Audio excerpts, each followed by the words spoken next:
तरह से आप लोग जब कोर्ट में जाते हैं तो आपके साथ भी इसी तरह की बहुत सारी घटनाएं होती हैं। तो आप लोग भी कमेंट के जरिए जरूर बताइएगा कि आपके केस में कब, कैसे, क्या एक अजीब सी बात हुई। आपके केस में किसी भी चीज को साबित करने के लिए क्या नया पैंतरा आपने यूज किया।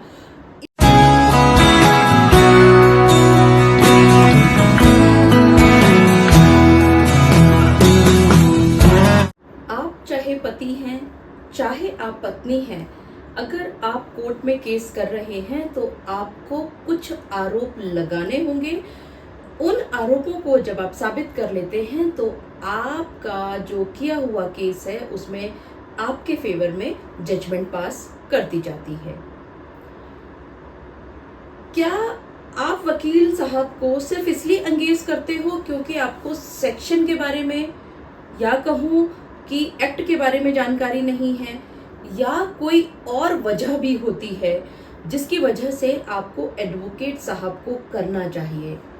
आज के इस वीडियो में हम इन्हीं बातों पर चर्चा करेंगे कि जब आप कोर्ट में केस फाइल करते हैं तो आपको आरोप किस तरह से लगाने हैं, कैसे कहना है कि जजमेंट आपके फेवर में आए।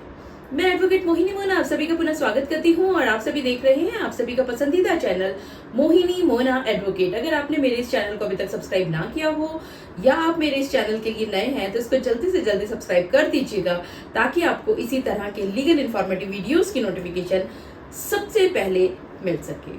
अब देखिए, वकील साहब को आप एंगेज करते हैं और वकील साहब आपका केस को ड्राफ्ट करते हैं, कोर्ट में जज साहब के सामने प्रस्तुत करते हैं, उसको अच्छी तरह से बताते हैं और आपकी चीजों को, आपकी बताई हुई चीजों को इस तरह से लिखते हैं कि वो सच लगे।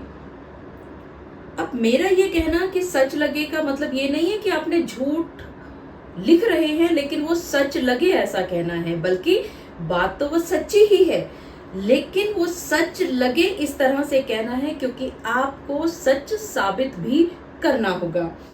ये जो वीडियो है सिर्फ आप सभी, चाहे आप पति हैं चाहे आप पत्नी हैं, सिर्फ आप लोगों के लिए ही नहीं है बल्कि वकील साहब के लिए भी ये फायदेमंद सिद्ध हो सकती है कि कैसे आपको अपने केस में ड्राफ्टिंग करनी है।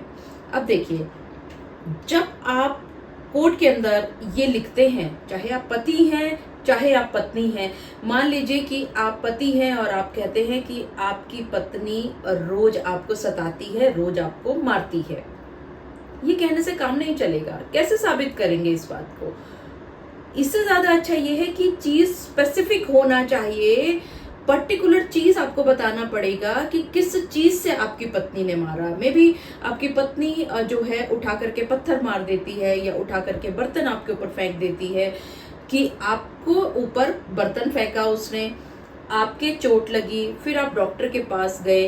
माने इस तरह की आपको घटना वहां पर लिखनी होगी या आपको ये बताना होगा कि वो जब बात कर रही होती हैं वो फोन पर होती हैं और अगर आप उनको टोक देते हो कि इतना लंबा फोन ना करें तो फोन उठाती है और फोन उठा करके आपके सिर पर मारती है और आपके सिर पे गोला हो जाता है। माने आपको कुछ ऐसी बात बतानी पड़ेगी जिससे जज साहब को ये लगे कि वाकई में ये सच में ऐसा हुआ है। आप जनरल एलिगेशंस नहीं लगा रहे हैं बल्कि आप स्पेसिफिक एलिगेशंस लगा रहे हैं। सपोज कीजिए आप पत्नी हैं और आप ये कहते हैं कि आपका जो पति है वो रोज शराब पीता है और रोज शराब पी करके मारता है। नहीं, आप इसको लिखते हुए इस तरह से लिखें कि आपका जो पति है कौन सी ब्रांड का पीता है। माने आप उस ब्रांड का नाम लिखें कि आपका पति जो है विस्की बहुत ज्यादा पीता है, सो एंड सो ब्रांड की पीता है और उसके बाद वो ऐसे आपको मारता है।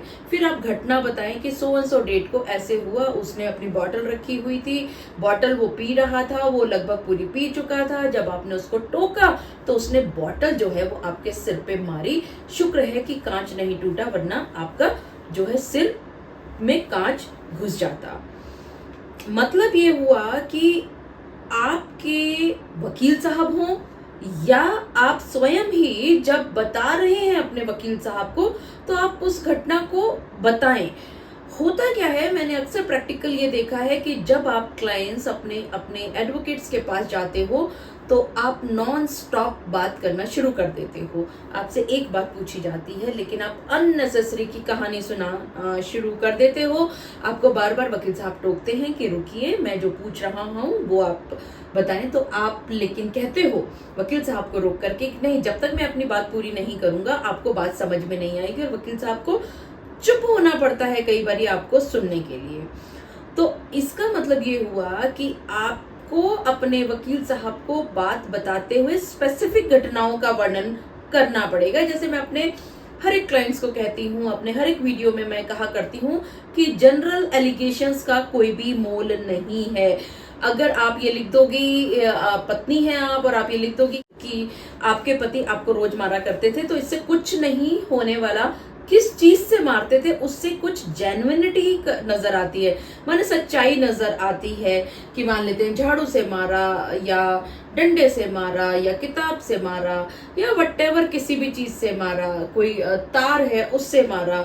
जैसे एक बार मैंने देखा था कि एक लेडी ने ये कहा कि उसका पति जो है, ये जो चार्जर की तार है उसको उठा करके घुमा करके मारा करता था। तो कहीं ना कहीं ये सच्चाई नजर आती है कि हाँ उसके साथ ऐसा हुआ होगा, तभी वो ऐसा लिख रही है। इसके अलावा आपका और आपके वकील साहब का सामंजस्य बैठना, यानी कि कॉम्बिनेशन होना बहुत जरूरी है। मान लीजिए कि आप कोर्ट में खड़े हुए हैं और आपके वकील साहब ने कहा कि मान लेते हैं कि आपका जो वकील साहब है वो आप पत्नी है और आपकी तरफ से वो खड़े हुए हैं, और आपके वकील साहब ने कहा कि देखिए जी इनका पति रोज मारता है।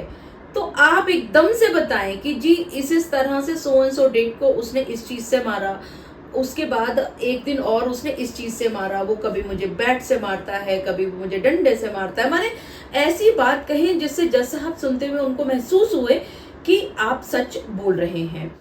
मान लीजिए आप पति हैं और आपने कहा कि आपकी पत्नी का बहुत सारे लोगों के साथ अफेयर चल रहा है, कोई फायदा नहीं होने वाला। ये बात को आप साबित करेंगे कैसे?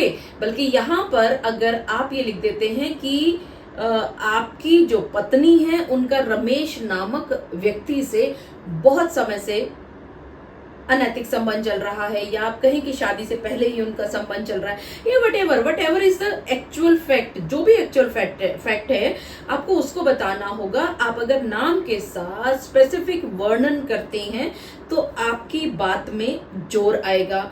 इसी तरह से जब आप ये बता रहे हैं किसी भी घटना में कि आपके जो पति हैं उसने आपको इस तरह से मारा, तो यहाँ पर आपके जो वकील साहब है उन्होंने उस घटना का वर्णन करना है कि वो शुरू कैसे हुई घटना, फिर कैसे वो कौन सी बैट उठाया गया, या किचन से चिमटा उठाया गया, या बाथरूम से थापी उठाई गई और उससे आपको मारा गया।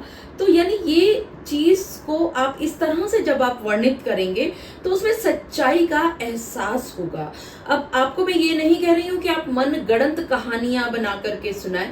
आपके साथ जो घटनाएं घटित हुई हैं सच में, और आप कोर्ट में लिखना चाहते हैं उसको, अपने सच को वो सच साबित करने के लिए आपको इस तरह से उसको लिखना पड़ेगा आपके वकील साहब को, और आपको अच्छी तरह से उनको बताना पड़ेगा कि वो आपकी बात को अच्छे से एक्सप्लेन कर सकें, जज साहब को आरोप लगाते हुए बहुत क्लियरली लिख सकें, जिससे कि वो आरोप सच साबित होते हुए दिखें। बल्कि मैं कहूंगी कि वो आरोप सच्चे लगने चाहिए जज साहब को, और वो साबित भी आपकी एविडेंसेस से हो जाएं। तो अगर आप इस तरह से लिखोगे तो आपके जो आरोप लगाए गए हैं वो बहुत आसानी से साबित भी होंगे और जजमेंट आपके फेवर में भी आएगा। इसी तरह से आप लोग जब कोर्ट में जाते हैं तो आपके साथ भी इसी तरह की बहुत सारी घटनाएं होती हैं। तो आप लोग भी कमेंट के जरिए जरूर बताइएगा कि आपके केस में कब, कैसे, क्या एक अजीब सी बात हुई, आपके केस में किसी भी चीज को साबित करने के लिए क्या नया पैंतरा आपने यूज किया। इस तरह की अगर आप बातें लिखेंगे तो आपके अनुभव से दूसरे जो लोग हैं जो कि आपके इन कमेंट्स को पढ़ रहे हैं उनको भी फायदा मिलेगा। क्योंकि मैं भी क्या कर रही हूँ यहाँ पर, मैं भी अपने एक्सपीरियंसेस आपके साथ शेयर करती हूँ। अपने एक्सपीरियंस से, मेरे एक्सपीरियंस से आप सभी लोगों का बहुत फायदा होता है। इसी तरह से अगर आप लोग भी अपने एक्सपीरियंसेस शेयर करेंगे तो बाकी लोगों को और ज्यादा फायदा होगा। मुझे पूरा विश्वास है कि आप सभी को मेरा आज का वीडियो भी बहुत अच्छा लगा होगा। अगर आपको मेरा वीडियो अच्छा लगा हो तो इसको लाइक शेयर और कमेंट करना ना भूलिएगा। और हाँ, अगर आप मेरे इस चैनल के लिए नए हैं तो इस चैनल को जल्दी से जल्दी सब्सक्राइब करना ना भूलिएगा, ताकि आपको इसी तरह के लीगल इन्फॉर्मेटिव वीडियोस की नोटिफिकेशन सबसे पहले मिल सके। अपना और अपने परिवार का बहुत अच्छी तरह से ध्यान रखिएगा। Thank you, take care, bye bye.